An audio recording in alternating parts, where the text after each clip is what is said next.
सिद्धि बुद्धि सहिताय श्रीमन महा गणाधिपतये नमः। माता सरस्वत्यै नमः। सद्गुरु चरण कमलेभ्यो नमः। बाबा विश्वनाथाय नमः। माता गंगा देव्यै नमः। अखंड मंडलाकारं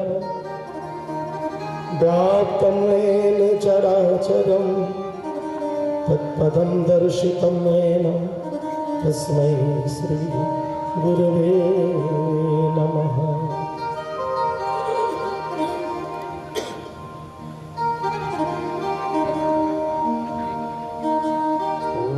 पवित्रः पवित्रो सर्वावस्थां गतो विव ईश्वरे पुंडरीकाक्षं समाधियन्तरस्वति।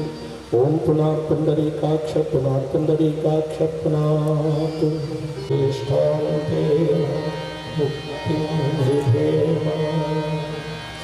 ओम अग्निर्ज्योतिर्ज्योतिरग्नि स्वाहा सूर्यो ज्योतिर्ज्योतिः सूर्य स्वाहा अग्निर्वर्चो ज्योतिर्वर्च स्वाहा सूर्यो वर्चो ज्योतिर्वर्च स्वाहा। त्वमाधिदेवः पुरुषः पुराणः तमस्य सकलं निदानं देवासि वेद्यं स्वतरं च धामं त्वया ततं देशमनं तरूपम्।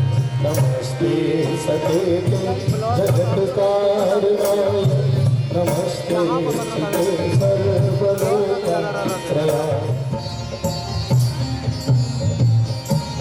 ओम व्यासाय विष्णुरूपाय व्यासरूपाय विष्णवे नमो वै ब्रह्मणिधे वासिष्ठाय नमो नमः। ओम व्यासाय नमः।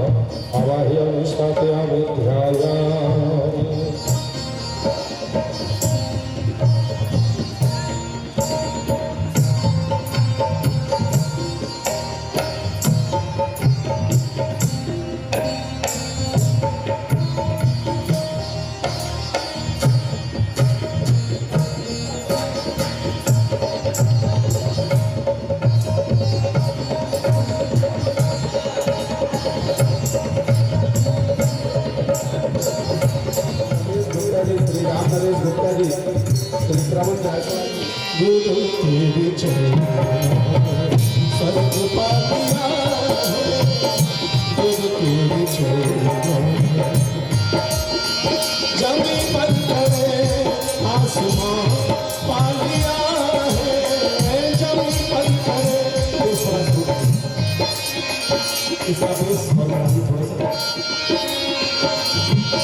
जमी पर खड़े आसमां पालिया है गुरु तीर स्वर्ग पालिया है गुरु तीर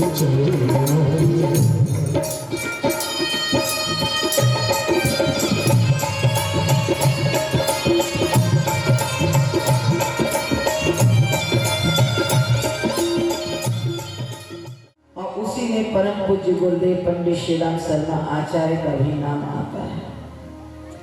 लोग कहते हैं कि राम 12 कला के अवतार थे, भगवान श्री कृष्ण 16 कला के अवतार थे, भगवान बुद्ध 10 कला के अवतार थे, लेकिन इस कलयुग में पंडित श्री राम शर्मा आचार्य निष्कलंक प्रज्ञा अवतार, वह 24 कलाओं का अवतार है। 24 कलाओं, और जो 24 कला का अवतार हो, एक बार अवतार तो बहुत आए, लेकिन संकल्प 2 अवतार सिर्फ लिए। एक राम ने अवतार जब लिया और उन्होंने संकल्प लिया, उस समय की उस दुर्दशा को देख करके और इस कलयुग की दुर्दशा को देख करके इस समय का श्री राम संकल्प लिया। आप सब लोग बड़े ही सौभाग्यशाली हैं। कितना सुंदर बैठ करके जब मन में आता है तभी आप लोग कथा आयोजन का प्रोग्राम रख लेते हैं। जिसको मन करे उसको आप लाते हैं व्यासपीठ पर बैठा करके और उस परमात्मा के उस रसमयी गुणों का रसास्वादन करते हैं। ये कलयुग कितना सुंदर है, हर व्यक्ति स्वतंत्र है, लेकिन ऐसा त्रेता में नहीं था। त्रेता में अगर कोई चाहे कि हम बढ़िया बैठ करके कथा सुन लें, यज्ञ बड़ा ही निर्विघ्न रूप से, जिस तरह से यहाँ निर्विघ्न रूप से 24 कुंडीय गायत्री महायज्ञ संपन्न हो रहा है, उस तरह से हो जाए, ऐसा उस समय नहीं था।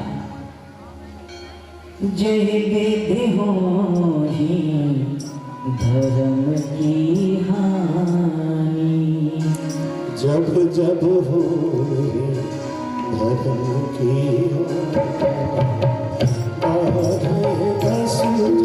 अधम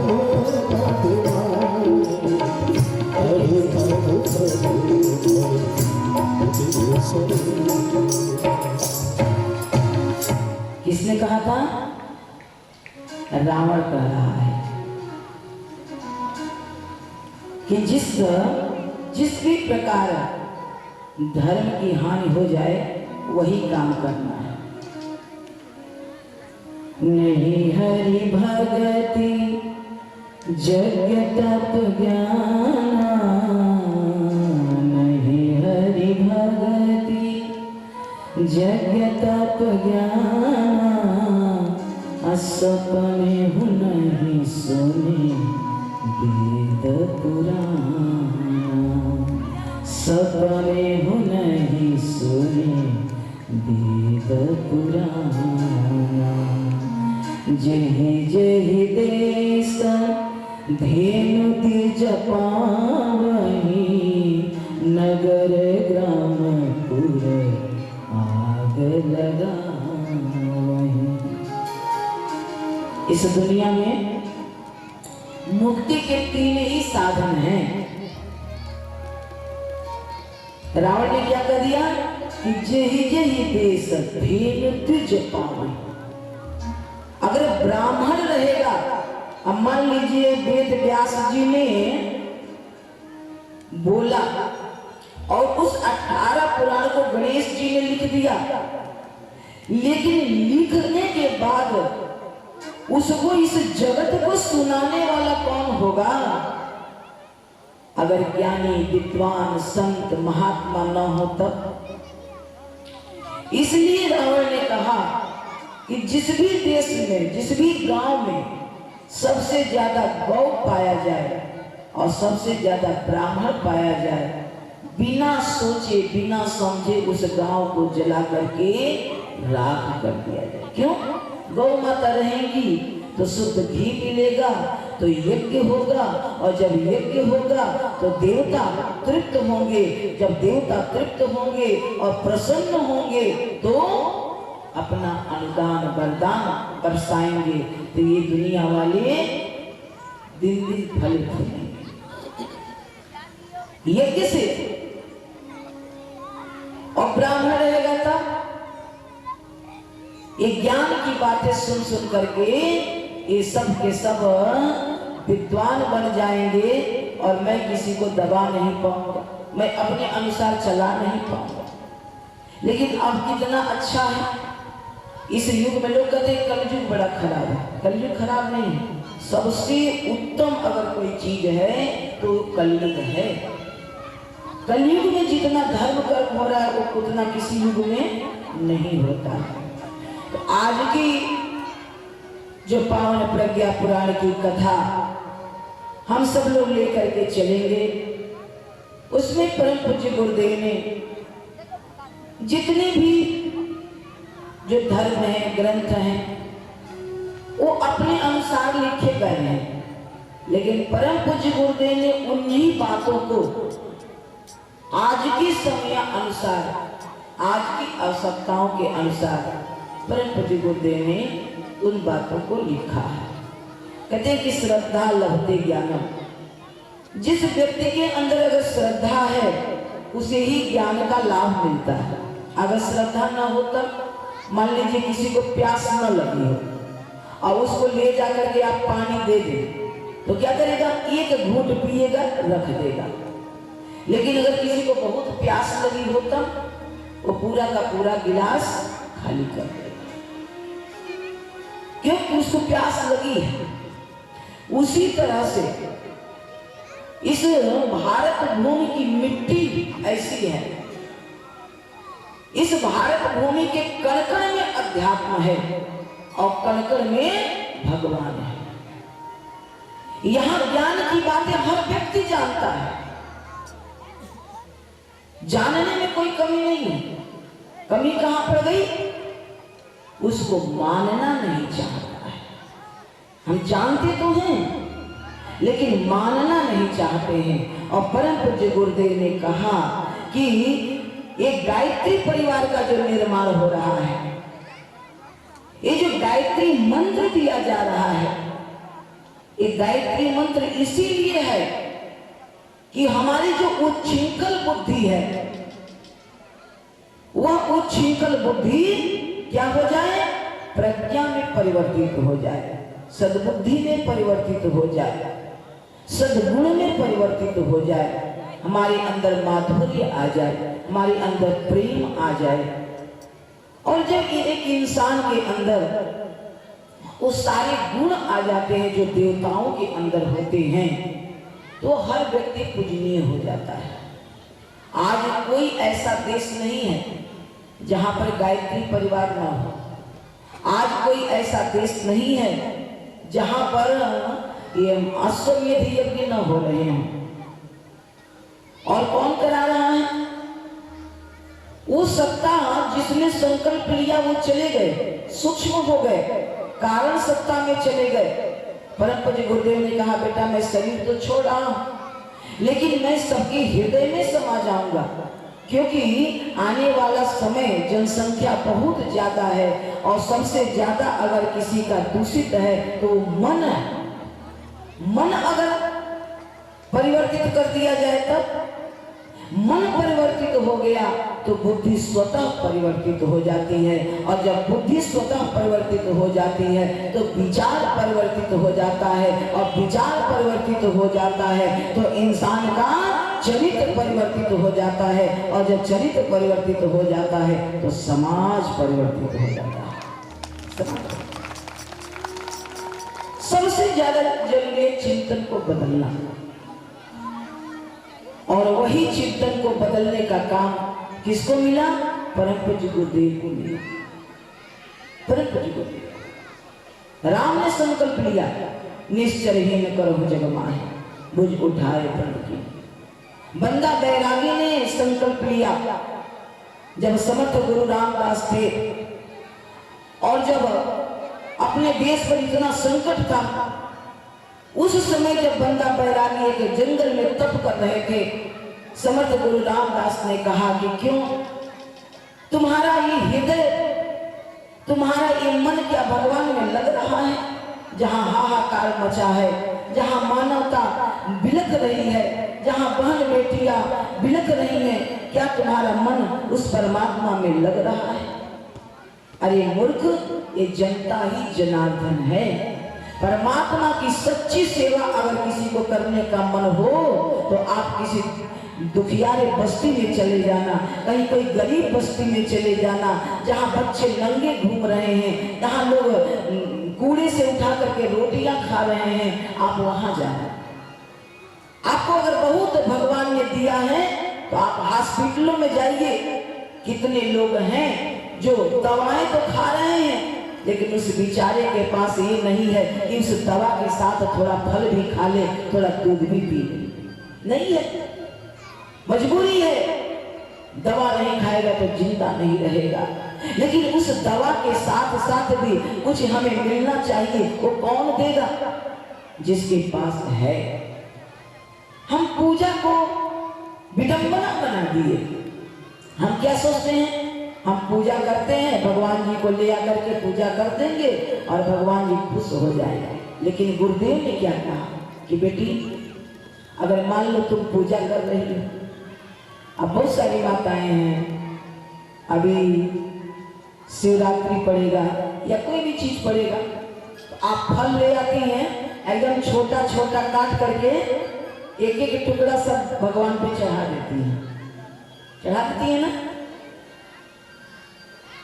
आप भगवान के नाक में तो लग गया, गणेश जी के नाक में लग गया, शंकर जी के नाक में लग गया, विष्णु जी के नाक में लग गया, दुर्गा जी के नाक में लग गया, हनुमान जी के नाक में लग गया, सबके नाक में लग गया। अच्छा, एक दिन आजमाना, खूब बढ़िया खीर बनाना और अपने पति के नाक में सटा देना, अपने बेटे के नाक में सटा देना, अपने जेठ के नाक में सटा देना, सटा के देखना ना, उसका परिणाम कितना भयंकर होगा, बड़ा भयंकर होगा। अध्यात्म क्या है? विज्ञान है। हमारे ऋषियों की सोच बड़ी ऊंची थी। हमारे ऋषियों ने ये इसलिए बनाया कि एक गृहस्थ के पास जमीन होता है, धन होता है, अन्न होता है, फल होता है, साग होता है, सब्जी होता है, सब कुछ से वो संपन्न है। इसलिए जब वो मंदिर में चढ़ाने जाएगा और जब चढ़ाएगा तो जो मंदिर की सेवा पुजारी कर रहा है, उस पुजारी के परिवार का भी चल जाएगा। आप एक ही फल चढ़ाइए, एक फल चढ़ाइए, कहीं एक जगह रख दीजिए और सबको आंख बंद करके सुन दीजिए, वो भगवान स्वीकार कर लेता है। आप लेकिन आप जब काट काट के चढ़ा देती हैं तो पुजारी क्या करता है? उसे फूल पत्तियों के साथ कचरे में फेंक देता है। इसीलिए बना धोबी का कुत्ता, न घर का न घाट का। वो जो कुछ भी आपने चढ़ाया, न उसका पुण्य आपको मिला और न उसका आनंद उस पुजारी को मिला, किसी को नहीं मिल पाया, वो कचरे के ढेर में चला गया। इसीलिए आप लोग जो कुछ भी करते हैं उसके पीछे परम पूज्य गुरुदेव ने उस विज्ञान को दर्शाया। इस पावन प्रज्ञा पुराण की कथा में अध्यात्म और विज्ञान का मिश्रण करके परम पूज्य गुरुदेव ने दिया। मिश्रण, हर अध्यात्म के पीछे एक विज्ञान है। इसलिए परम पूज्य गुरुदेव ने कहा कि सही रूप उभरेगा उस दिन मानव के उत्थान का, जिस दिन होगा मिलन विश्व में धर्म और विज्ञान। विज्ञान के नजरिए से देखेंगे तो भी धर्म जरूरी है और धर्म के नजरिए से विज्ञान को देखेंगे तो विज्ञान भी जरूरी है। समय के अनुसार आज सब कुछ बढ़ रहा है, तो आए गुरुदेव ने एक शब्द कहा। गुरुदेव को आज किस चीज की जरूरत है? गुरुदेव के मिशन में कोई कथावाचक नहीं है, कोई कथावाचक नहीं। सब लोग क्या हैं? हम उस महाकाल के दूत हैं। जिस तरह से एक सेना, एक बॉर्डर पर एक सेना लड़ रही है देश की सुरक्षा के लिए, उस तरह से ये युग निर्माणी जो हैं वो जगह जगह लड़ रहे हैं इस राष्ट्र की सुरक्षा, इस संस्कृति की सुरक्षा के लिए। इसमें कोई कथावाचक नहीं है। हम कभी भी, जो कोई भी अगर गायत्री परिवार का हो और अपने को कथावाचक कहता हो तो अब क्या बताएं? एक ही व्यक्ति है, एक ही व्यक्ति है, परम पूज्य गुरुदेव, उसके सिवा कोई नहीं है। परम पूज्य गुरुदेव के जो पिताजी थे ना, वो बहुत बड़े विद्वान थे, भागवत के बहुत बड़े। उनके भी पिताजी बहुत बड़े विद्वान थे, राजपुरोहित थे। और गुरुदेव के पिताजी मदन मोहन मालवीय जी के साथ सहपाठी थे। परम पूज्य गुरुदेव के पहले अगर कोई गुरु हैं तो मदन मोहन मालवीय जी ही हैं। जब विश्वविद्यालय की स्थापना हुई उस समय जब देश देश से विद्वान आए हुए थे, उसमें परम पूज्य गुरुदेव के जो पिताजी थे वो भी आए हुए थे और उसमें 8 वर्ष के थे हमारे गुरुदेव भी आए हुए थे। और मदन मोहन मालवीय जी ने जब एक नजर में देखा गुरुदेव को तो उन्होंने कहा कि जानते हो भारत का भविष्य है, ये तुम्हारा पुत्र भारत का भविष्य है। ये जगह जगह सुगंधित यज्ञ होंगे और ये गायत्री महामंत्र को इतना देश में फैला देगा कि पूरी दुनिया में एक ऐसी ऊर्जा भर जाएगी, एक ऐसी शक्ति भर जाएगी। ये भारत फिर से जगत गुरु कहलाएगा। स्वर्गादीप गरीयसी, ये भारत फिर से स्वर्ग जैसी हो जाएगी, हर मनुष्य फिर से देवता जैसा हो जाएगा। ये किसने कहा था? मदन मोहन मालवीय जी ने कहा था। और मदन मोहन मालवीय जी ने गुरुदेव का जनेऊ संस्कार किया और जनेऊ संस्कार करने के बाद से मदन मोहन मालवीय जी ने कहा कि पंडित श्री राम शर्मा आचार्य, एक गायत्री क्या है? कामधेनु है। कामधेनु, जितना दूहोगे उतना पाओगे, जितना दूहोगे। इसलिए ये गायत्री मंत्र ने जो कोई व्यक्ति जितना इसको जपता है, जितना जपेगा, जितना जपेगा, आपके शरीर से रोग भोग विलासिता, आपके घर के जो कषाय कलमश संताप, ये सब नष्ट होते चले जाते हैं। एक गायत्री मंत्र की महिमा है। एक राजा था, उस राजा ने ढिढोरा पिटवा दिया, पूरे नगर में ढिढोरा पीट दिया गया। और उसने कहा कि भाई देखो, जिस भी व्यक्ति को जो लेना है वो ले सकता है, लेकिन सिर्फ एक चीज लेना है, एक से ज्यादा नहीं। पहले खूब देखे, परखे, सोचे और तब जाकर के हाथ से उसको उठाए, क्योंकि एक बार उठा करके फिर उसको रखना नहीं। ले लिया तो ले लिया।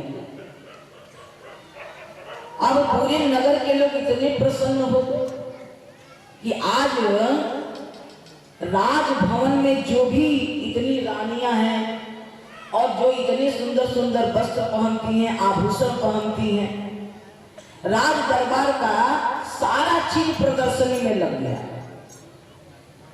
अब जो कोई भी आता बड़ा सोच समझ करके एक ही चीज लेना है, 10 बार देखता, कोई जल्दीबाजी नहीं है, खूब देख लो। तब सब लोग देख देख करके अपने मन के अनुसार लिए, लेकिन उसी में एक छोटी लड़की आई और वो पूरी चीजों को देख रही है।